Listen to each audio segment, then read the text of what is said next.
दोस्तों कैसे हो आप सब। स्वागत है आप सभी का आपका अपना चैनल नेक्स्ट क्लासेस में। दोस्तों आज का सेशन बहुत ही इंपॉर्टेंट है क्योंकि कल आप लोग का फिजिक्स का एग्जाम है और ये जो सेशन है वेरी इंपॉर्टेंट है, तो ज़रूर देखिए और अंत तक बने रहिए। इसमें ऐसे क्वेश्चन है जो मोस्ट इंपॉर्टेंट है, हो सकता है बोर्ड एग्जाम में पूछे जाए, चांसेस ज़्यादा है, तो इसे देखिए। और अभी तक आप लोगों ने हमारे चैनल को सब्सक्राइब नहीं किया है तो वीडियो को लाइक करें, चैनल को सब्सक्राइब करें और बेल आइकन को दबाना न भूलें। तो अपने दोस्तों को भी शेयर कर दीजिए ताकि वो लोग भी देखें। तो चलिए इस सेशन को शुरू करते हैं।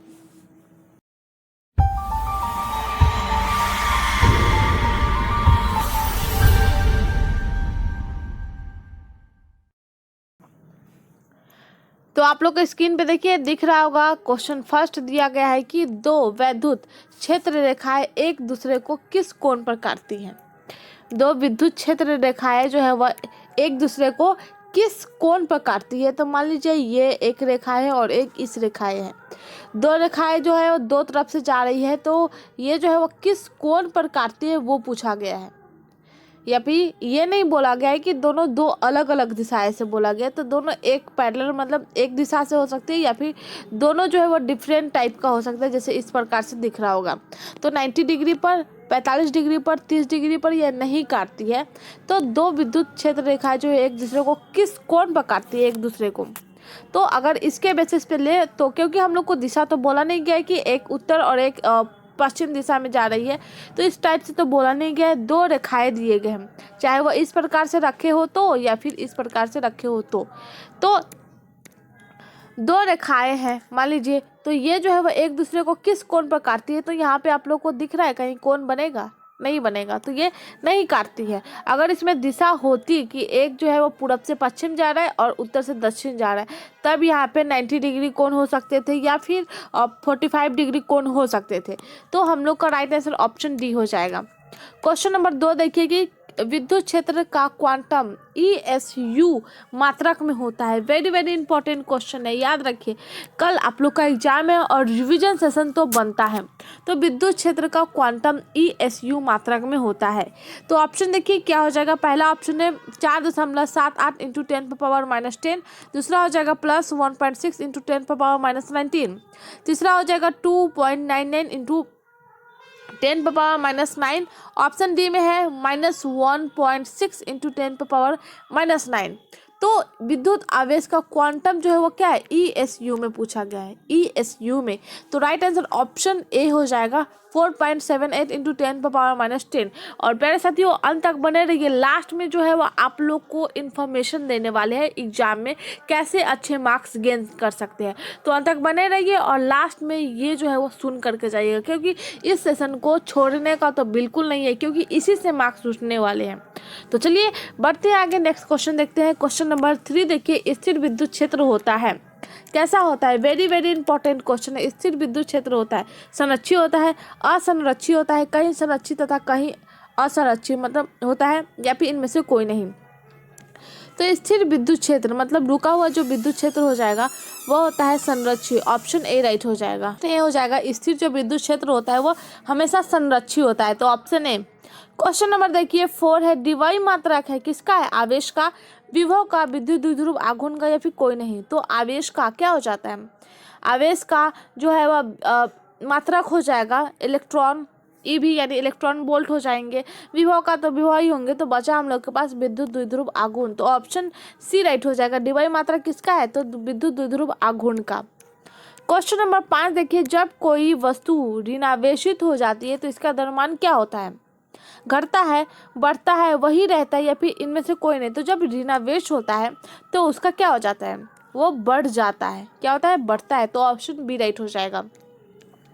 क्वेश्चन नंबर 6 है कि एक आवेश चालक का क्षेत्र आवेश घनत्व सिग्मा दिया हुआ है, इसके पास विद्युत क्षेत्र का मान क्या हो जाएगा।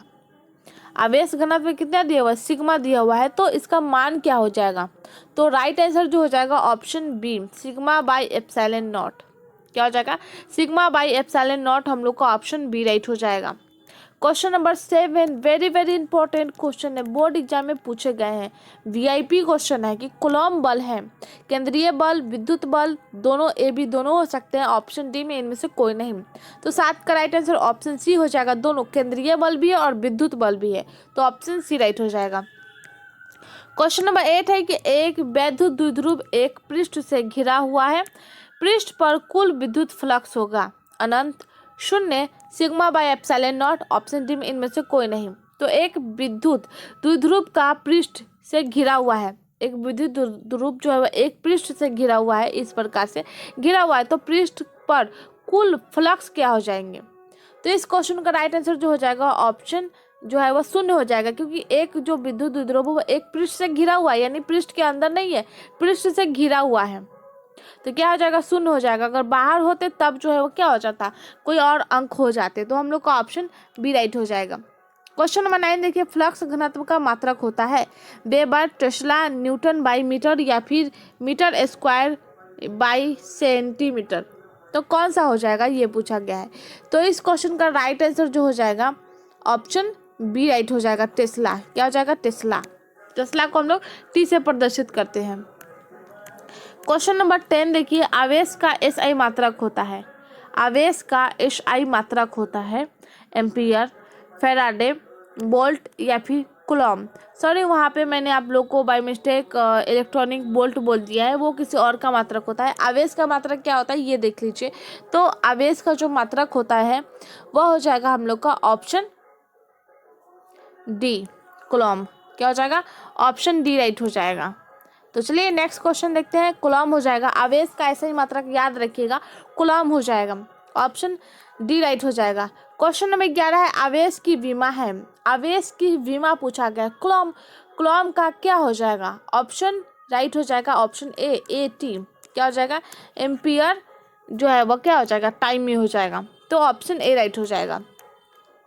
Question number 12 very very important question है कि मुक्त आकाश यानी एप्सिलॉन नॉट की प्रवैधता होती है, कितनी होती है, ऑप्शन देख लीजिए यहाँ पे दिया हुआ है, तो कितनी हो जाएगी, तो 8.85 इंटू 10⁻⁻12 और फैराडे प्रति मीटर हो जाएंगे। तो ये जो हो जाएगा right answer option C right हो जाएगा। क्या हो जाएगा, ऑप्शन सी राइट हो जाएगा।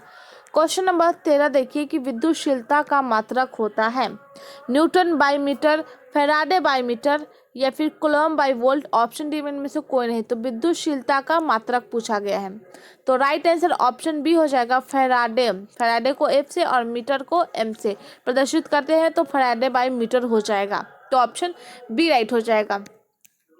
क्वेश्चन नंबर 14 है कि कौन सदिश राशि है। सदिश राशि मतलब जिसकी आकृति जो होती है वो निश्चित होती है।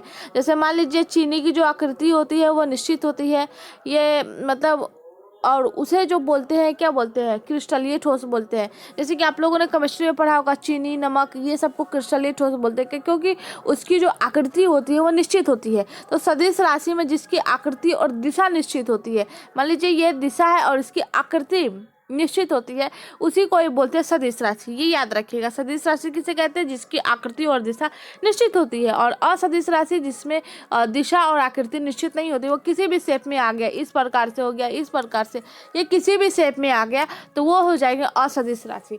तो इसमें पूछा गया कि कौन सदिश राशि है, तो देखिए कि किसकी आकृति जो होती है वो निश्चित होती है और दिशा भी निश्चित होती है।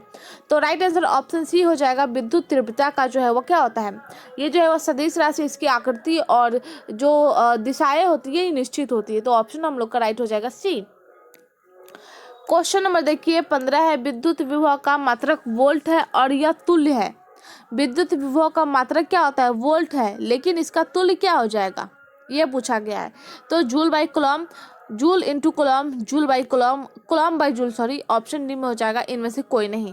तो इसका राइट आंसर बताना है कि कौन सा राइट हो जाएगा। विद्युत विभव का मात्रक तो पता है कि क्या हो जाएगा, वोल्ट है, लेकिन इसका तुल्य पूछा गया है, तो राइट आंसर ऑप्शन ए हो जाएगा, जूल बाई कूलॉम। जूल को हम लोग जे से प्रदर्शित करते हैं, कूलॉम को सी से प्रदर्शित करते हैं, तो ऑप्शन ए राइट हो जाएगा। क्वेश्चन नंबर 16 देखिए कि विद्युत द्विध्रुव आघूर्ण का एसआई मात्रक होता है। विद्युत द्विध्रुव आघूर्ण का एसआई मात्रक पूछा गया है, राइट आंसर ऑप्शन ए हो जाएगा, कूलॉम इंटू मीटर। क्या हो जाएगा, coulomb into meter, option A right है। लगाते जाइए और इस में अंत तक बने रहिए, अंत में आप लोग को एग्जाम के बेसिस पे इंफॉर्मेशन दिया जाएगा, तो ये भी आप लोग के लिए बहुत ही जरूरी है। क्वेश्चन नंबर 17 देखिए, किसी आवेशित समतल चादर के नजदीक विद्युत तीव्रता ई का मान होता है। विद्युत तीव्रता ई का मान पूछा गया है, तो इस क्वेश्चन का राइट आंसर जो हो जाएगा सिग्मा बाई 2 एप्सिलॉन नॉट। ई का मान क्या हो जाएगा, ई बराबर सिग्मा बाई 2 एप्सिलॉन नॉट। तो देखिए ये जो है वो हम लोग का राइट आंसर हो गया है, तो ऑप्शन बी राइट है। क्वेश्चन नंबर 18 है कि चुंबकीय फ्लक्स का एसआई मात्रक है, ओम, वेबर, टेस्ला या इनमें से कोई नहीं। तो क्या हो जाएगा चुंबकीय फ्लक्स का एसआई मात्रक? तो राइट आंसर जो हो जाएगा ऑप्शन बी वेबर। क्या हो जाएगा, W B, weber. Option B right हो जाएगा। क्वेश्चन नंबर 19 है तांबा होता है, तांबा, तांबा आप लोगों ने देखा होगा, तांबा क्या होता है, अनुचुंबकीय होता है, लौ चुंबकीय होता है, प्रतिचुंबकीय होता है या फिर अर्ध चुंबकीय होता है। तो राइट आंसर जो हो जाएगा ऑप्शन सी प्रतिचुंबकीय होता है। क्वेश्चन नंबर 20 है द्रव और गैस। द्रव, द्रव मतलब क्या हो गया, जैसे तेल, दूध, ये सब जो हो गए द्रव जो लिक्विड फॉर्म में होते हैं। और गैस जैसे कि आप लोगों ने देखा होगा कार्बन डाइऑक्साइड, ऑक्सीजन, और ये सब जो है वो गैस, जो गैस के फॉर्म में होता है। जैसे कि परफ्यूम, वो भी गैस के रूप में होते हैं। गैस आप लोगों ने घर में देखा होगा, वो सब जो है क्या है, वो गैस के फॉर्म में होते हैं। तो गैस और द्रव क्या है, तो लौ चुंबकीय पदार्थ नहीं होते हैं, प्रतिचुंबकीय पदार्थ नहीं होते, अनुचुंबकीय पदार्थ नहीं होते, निर्वात में सदिश चुंबकीय आचरण करते। तो द्रव और गैस क्या नहीं होते हैं। तो इस क्वेश्चन का राइट आंसर जो हो जाएगा ऑप्शन ए लौह चुंबकीय पदार्थ नहीं होते। लौह चुंबकीय मतलब लोहा, लोहा, चुंबक मतलब चुंबकीय मतलब चुंबक, तो लौह चुंबकीय मतलब लोहा, लोहा जैसे नहीं होते। लोहा और द्रव और गैस में बहुत डिफरेंस है, तो ये इस प्रकार के नहीं होते। बाकी अगर देखा जाए तो ये दोनों में हो सकते हैं। क्वेश्चन नंबर 21 देखिए कि अनुचुंबकीय पदार्थ की चुंबकीय प्रवृत्ति होती है। अनुचुंबकीय पदार्थ की चुंबकीय प्रवृत्ति पूछा गया है, स्थिर, शून्य, अनंत या फिर चुंबकीय क्षेत्र पर निर्भर। तो इस क्वेश्चन का राइट आंसर जो हो जाएगा ऑप्शन ए हो जाएगा, स्थिर होता है। स्थिर मतलब रुका हुआ, ठहरा हुआ, तो ऑप्शन ए। क्वेश्चन नंबर 22 है कि ध्रुव प्रबलता का एसआई मात्रक है। ध्रुव प्रबलता का एसआई मात्रक एन यानी न्यूटन। ऑप्शन बी में newton by ampere meter, option C में एम्पियर मीटर, ऑप्शन डी में है टी यानी टेस्ला।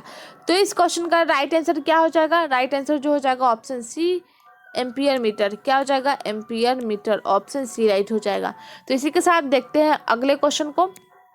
क्वेश्चन नंबर देखिए 23 है अस्थायी चुंबक बनाने के लिए प्रयोग में लाते हैं। अस्थायी चुंबक बनाने के लिए क्या प्रयोग में लाते हैं, स्टील को, नर्म लोहा को, तांबा को या फिर इनमें से कोई नहीं। तो इस क्वेश्चन का राइट आंसर ऑप्शन ए हो जाएगा, स्टील को। स्थिर चुंबक बनाने के लिए प्रयोग में क्या लाते हैं, स्टील को। क्वेश्चन नंबर 24 है चुंबकीय आघूर्ण का एसआई मात्रक होता है। चुंबकीय आघूर्ण का एसआई मात्रक पूछा गया है। तो इस क्वेश्चन का राइट आंसर जो हो जाएगा ऑप्शन बी हो जाएगा, ampere meter square, option B. Question number 25 है निम्नलिखित में किनकी चुंबकशीलता अधिक होती है। निम्नलिखित में किनकी चुंबकशीलता अत्यधिक होती है, अनुचुंबकीय की, प्रतिचुंबकीय की, लौह चुंबकीय की या इनमें से कोई नहीं। तो इस क्वेश्चन का राइट आंसर जो हो जाएगा ऑप्शन सी लौह चुंबकीय की जो होती है चुंबकशीलता अत्यधिक होती है। आप लोगों ने देखा होगा कि अगर लोहे के सामने चुंबक को लाया जाए तो वो जल्दी से क्या होते हैं, आकर्षित हो जाते हैं। तो ये अधिकतर लोहे में जो है वो चुंबकशीलता अत्यधिक देखने को मिलती है, तो ऑप्शन सी राइट हो जाएगा। क्वेश्चन नंबर 26 है कि किनके चुंबक का चुंबकीय आघूर्ण है। किसी चुंबक का चुंबकीय आघूर्ण क्या हो जाएगा, अदिश राशि, सदिश राशि, उदासीन राशि या उपयुक्त में से कोई नहीं। 26 का राइट आंसर हो जाएगा ऑप्शन बी सदिश राशि। सदिश मतलब मैंने बता दिया है कि जिसकी दिशा और आकृति यानी शेप, जिसकी बनावट जो होती है वो क्या होती है, निश्चित होती है, तो उसे ही बोलते हैं सदिश राशि।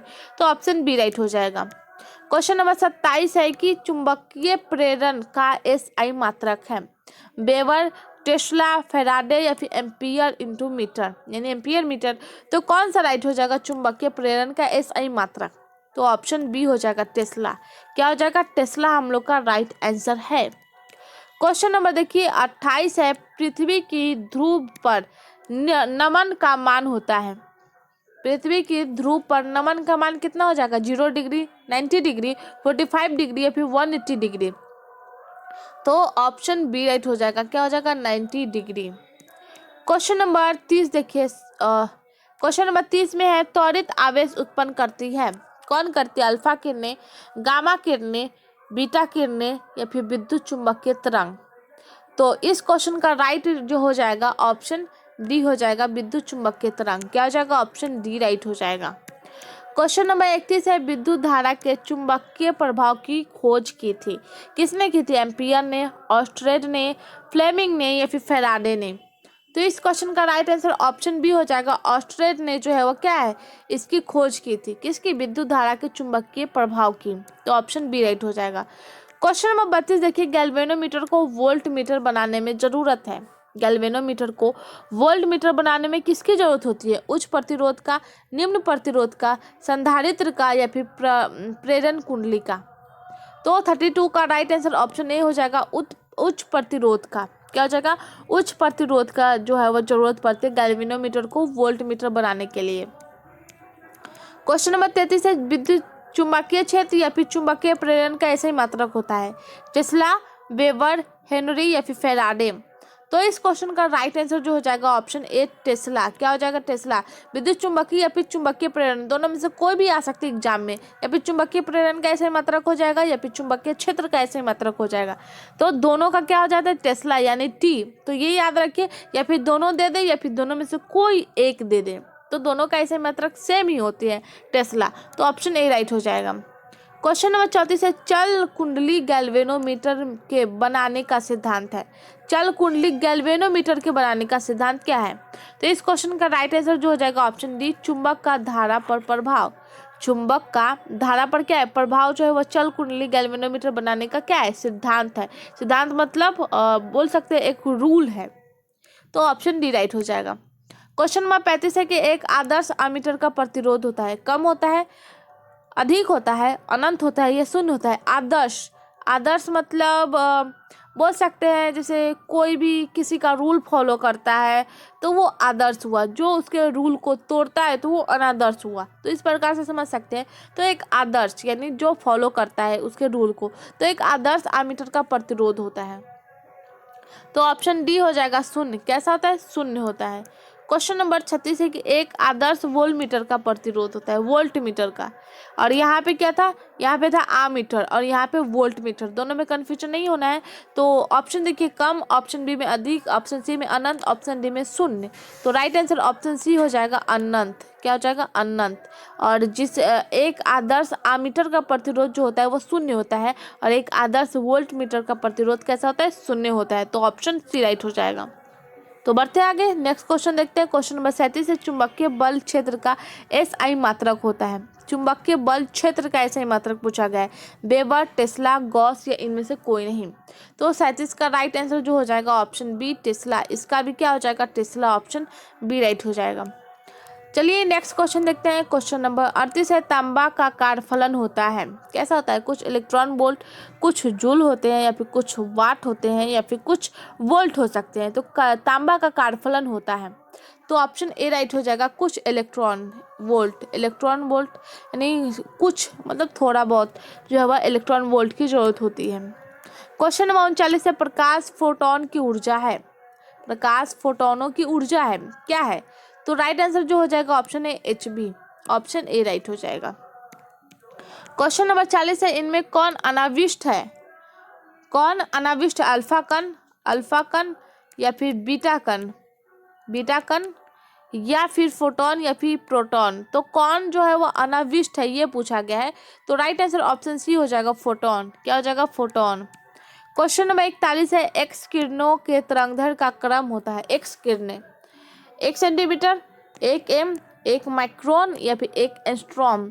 तो क्या हो जाएगा इसका राइट आंसर? तो ऑप्शन डी हो जाएगा, 1 एंस्ट्रॉम जो है क्या क्रम होता है किसके? एक्स किरणों के तरंगदैर्घ्य का। तो ऑप्शन डी राइट हो जाएगा।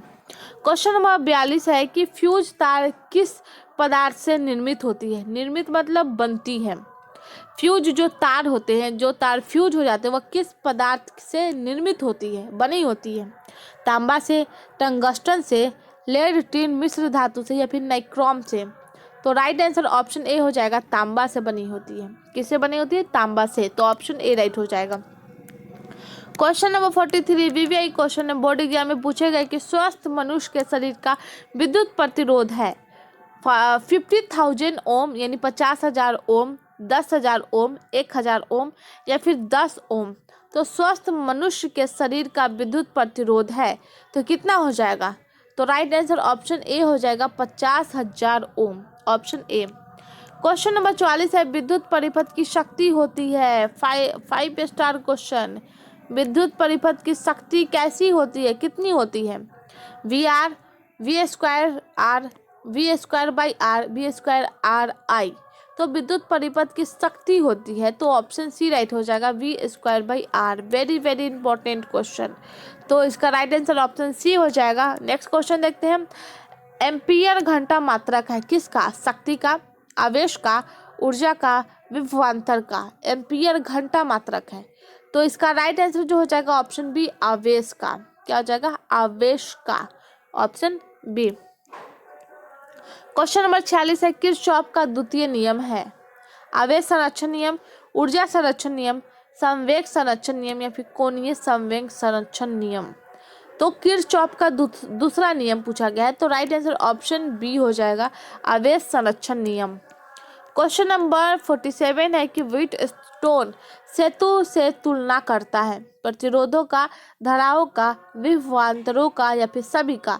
तो व्हीटस्टोन मतलब व्हीट से, जिस स्टोन सेतु से तुलना करता है, तो कौन करता है? तो राइट आंसर जो हो जाएगा ऑप्शन ए, प्रतिरोधों का तुलना करता है। व्हीटस्टोन सेतु से प्रतिरोधों का तुलना करता है, तो ऑप्शन ए। क्वेश्चन नंबर 48 है कि विद्युत हीटर में जिस तत्व का व्यवहार किया जाता है वह है? विद्युत हीटर में किसका व्यवहार कराया जाता है? तांबा का, प्लेटिनम का, टंगस्टन का या फिर निक्रोम का। तो राइट आंसर ऑप्शन डी हो जाएगा, निक्रोम का, ऑप्शन डी। तो इसी के साथ अगला क्वेश्चन देखते हैं। क्वेश्चन नंबर 49 है, किलोवाट घंटा है, मात्रक है? किलोवाट घंटा मात्रक है शक्ति का, ऊर्जा का, बलाघूर्ण का या फिर इनमें से कोई नहीं। तो 49 का राइट आंसर हो जाएगा ऑप्शन बी, ऊर्जा का। क्या हो जाएगा? एनर्जी का। एनर्जी का मात्रक क्या हो जाता है? किलोवाट घंटा। तो ये हम लोग का राइट आंसर है। क्वेश्चन नंबर देखिए 50 है, विद्युत धारा का मात्रक है? एम्पियर, कूलम, फैराडे या फिर वोल्ट। तो इसका राइट आंसर ऑप्शन ए हो जाएगा, एम्पियर। तो प्यारे साथियों, आज का सेशन तो यहीं तक है। तो चलिए आप लोग को बताते हैं कि एग्जाम में किस प्रकार से आप लोग को लिखना है। तो आई होप आप लोग को ये सब क्वेश्चन समझ में आ गया होगा। तो चलिए देखते हैं। तो सबसे पहले क्या करना है कि जब क्वेश्चन पेपर मिले और आंसर शीट मिले, तो आंसर शीट में जो भी फिल करना हो, name, roll number, OMR sheet, anything जो भी हो, सब आप लोग को डिटेल्स भर देना है। उसके बाद जो है एक पेज छोड़ देना है, मतलब उसके बाद देखिए पीछे पलट करके, और एक पेज छोड़ भी सकते हैं या फिर नहीं भी छोड़ सकते हैं। तो पहले तो आप लोग को 2 मार्क्स वाले क्वेश्चन दिए जाएंगे, 10 या फिर 8 क्वेश्चन मैक्सिमम। तो उसमें क्या करना है कि सबसे पहले कोई भी चीज़ लिखे तो उसका इंट्रो लिखना है। क्वेश्चन हमेशा 3 पार्ट में रहते हैं, section A, section B, section C, यानी खंड अ, ब और क, कुछ इस टाइप के रहते हैं। तो सबसे पहले आप लोग को लिखना है कि किस सेक्शन का आप लोग को लिख रहे हैं। तो मोस्टली आप लोग को करना क्या है कि जब क्वेश्चन आप लोग रीड करें, मैक्सिमम आप लोग को 5 मिनट्स पढ़ना है। पढ़ने से ऐसा होता है ना कि मतलब समझ में आता है कि कौन सा क्वेश्चन हम लोग को कम्प्लीटली याद है। तो जो आप लोग को जिस सेक्शन से आप लोग को क्वेश्चन जो है वो कम्प्लीटली याद है, वो आप लोग को उस खंड का नाम लिखना है, सेक्शन यानी खंड लिखना है आप लोग को, और वहाँ पे लिखना है क्वेश्चन नंबर। मान लीजिए क्वेश्चन नंबर 4 है और हम लोग को लिखना है कि विद्युत मतलब फैराडे का प्रथम नियम। चलिए फैराडे का प्रथम नियम लिखना है, फैराडे, रुक जाइए 1 मिनट, फैराडे का प्रथम नियम।